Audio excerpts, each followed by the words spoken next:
In the art of seduction, I make the point that political seduction, marketing seduction, social seductions, because in your office you're continually seducing. It's the same process, and it's getting the other person to think about you and getting them to fall in love with your product, idea, with your political platform, or whatever it is. When you're insecure and you're trying to pick up on a man or a woman, the other person can sense it, right? You're not saying anything, but they read it in your body language, because we're animals that read a lot from nonverbal communication. Well, the greatest mistake people make is they judge simply on appearances. And of course, we all have sexual desire, we have physical desires, and often we're attracted to people, and there's a sexual component. The character of that person doesn't mesh with us, right? And so the physical stuff doesn't last that long. It can't go on forever, although it can go on fairly well if you connect on that level. But it kind of dies down at some point, and then you're confronted with their psychology, their personality, their character. You have to think, can I talk to this person in 5 years and carry on an interesting conversation? Can I sit across from the table, if you want a long-term relationship, and find a stimulating conversation with them? Because that's really what it ends up boiling down to. And so you really want to be able to also judge their character. And if you're able to look inside the other person a little bit and to see a kind of deeper connection between you, I believe that the sexual part, which is extremely important in any relationship, will actually be intensified and heightened, as opposed to the immediate kind of animal attract people. So if you deepen your connection to that person and love is involved, where you actually feel a vulnerability to them in this kind of back and forth electrical charge, I think the physical component, the value of it increases. So that's the number one mistake people make, Well, I don't know what's going on necessarily with young people right now. I know the hookup culture is still pretty strong, and, guys are watching a lot of porn. And so, that's probably a tendency. And traditionally, and things have changed, it was the woman who had more to lose by becoming pregnant, who tried to keep the sex at bay for at least several weeks or months or longer. And that's kind of been lost. But yeah, I think the fact that the falling in love process generally takes time. I mean, we do have love at first sight, and it is a real phenomenon, and I've had it myself. But the idea is, so there's a famous French writer named Stendhal who wrote a great book called On Love, one of the greatest books written about love. It was in the early 19th century. And he compared to falling in love to what he called crystallization. And it's based on this thing where you would throw a piece of wood into this mine in Germany somewhere at Salzburg, and then you would pull it out like a week later, and it would be filled with all of these brilliant crystals. And he compared that to the process of falling in love. The person is just who they are. They're like a trunk of a tree, but your mind kind of puts all these qualities on them, crystallizes them into some kind of ideal figure, right? And so that mental process takes time. It requires also some distance and some fantasizing,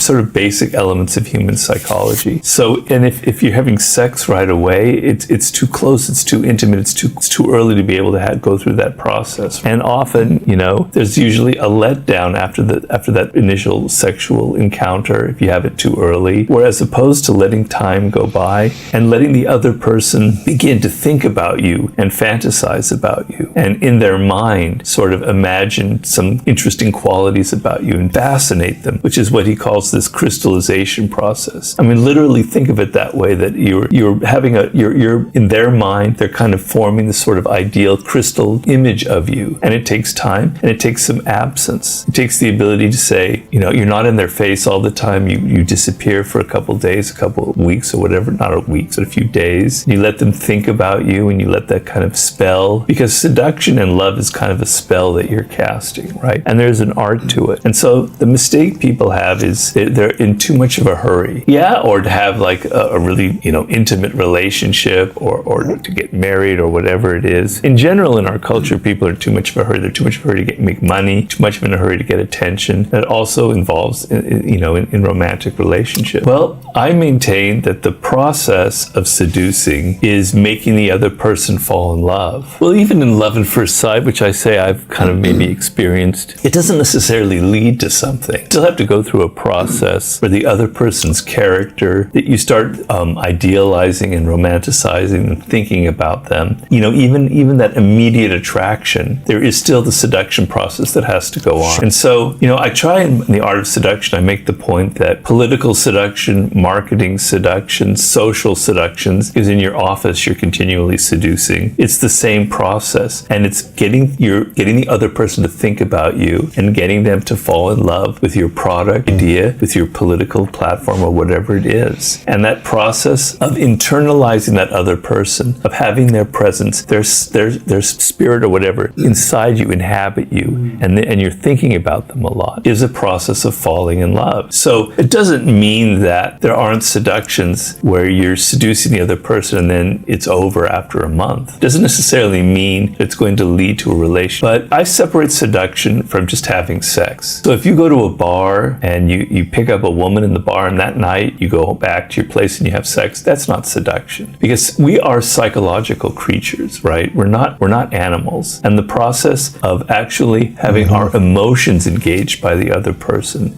takes a lot deeper process, right? It can't happen quickly, it can't happen overnight. So seduction isn't like, pickup artists don't really like the art of seduction so much because it's not quick enough for them. I'm telling you, you have to go through these steps. I don't want to have to go through all these steps. I don't have to wait 3 weeks to sleep with her or a month. I don't have to surprise her and give her gifts, or I'm talking about from the male point of view, do all of these things that Robert talks about. I want it quick.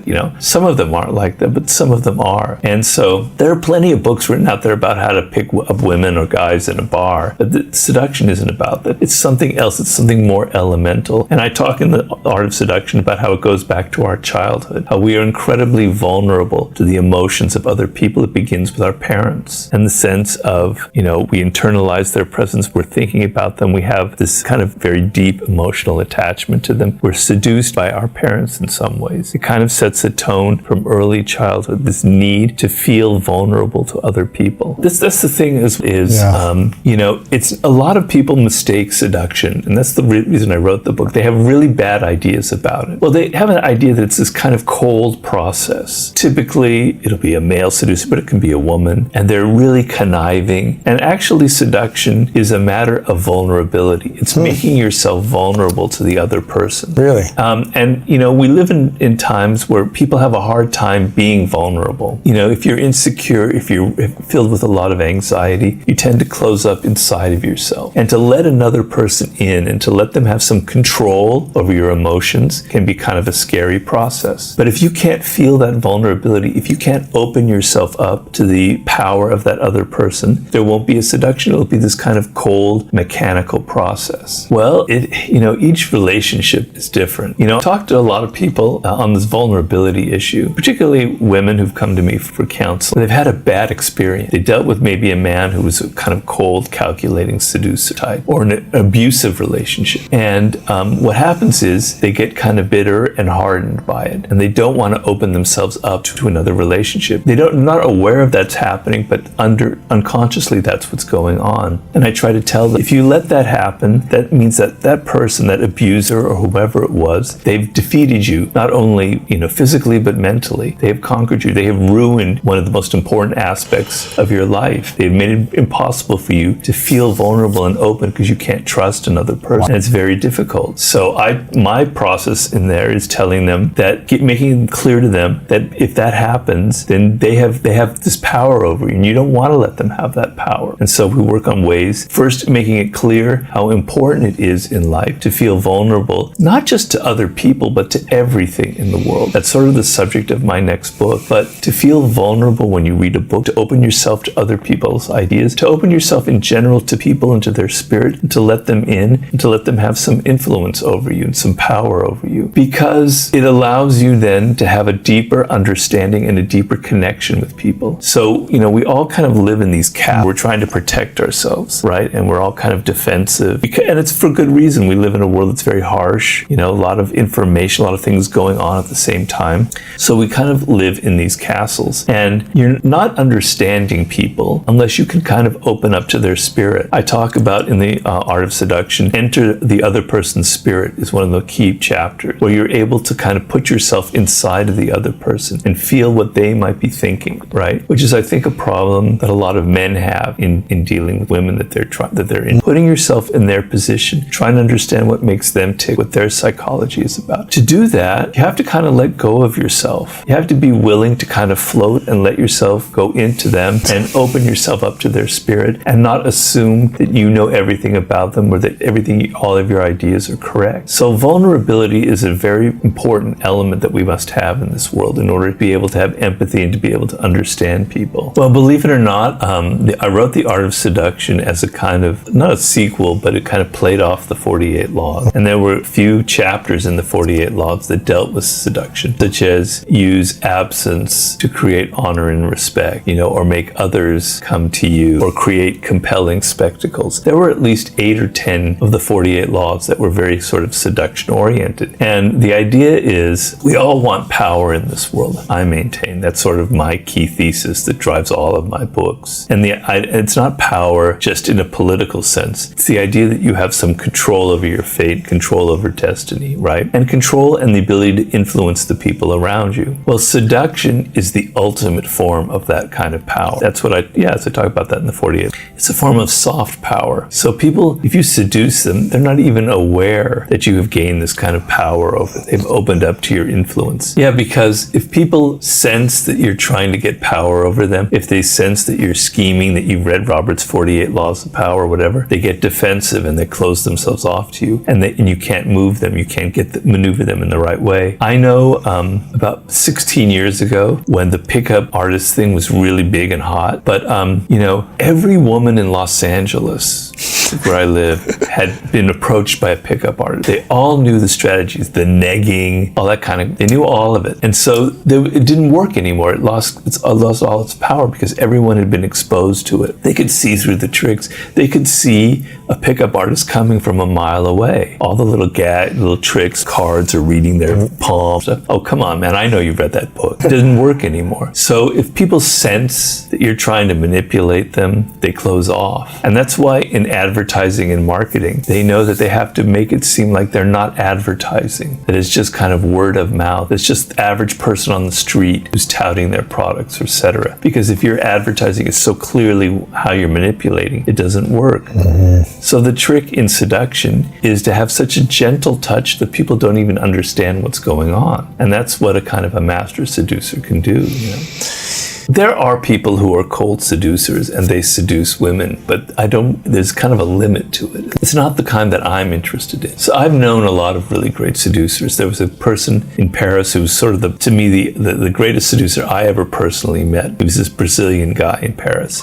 Very tall, very handsome guy. But he was the most brilliant seducer I've ever seen, right? And I've known others as well. Well, I say it was this kind of openness that he had, and you could call it a vulnerability. It was a kind of a childish, boyish quality. So the women felt comfortable in his presence. He might, dump them in a week and go after someone else. But in that week, he was completely at their feet. He was inside their brain. He understood them deeply. And he was like a boy, who didn't seem threatening at all. And I know probably the greatest male seducer who ever lived is probably Errol Flynn, the great Irish-American actor. He's Irish. And Errol Flynn supposedly had slept with, like 3,000 women. That's and he crazy. Died at the age of 51. I remember when I wrote The Art of Seduction, I was kind of doing the math. It's like Wilt Chamberlain or something like that. It had to be like a woman every other day or something. And then I wanted to understand what made him so powerful, right? Because he was one of the icons in The Art of Seduction. And finally, I found a book written by a woman, an actress who'd been seduced by him. And she kind of revealed to it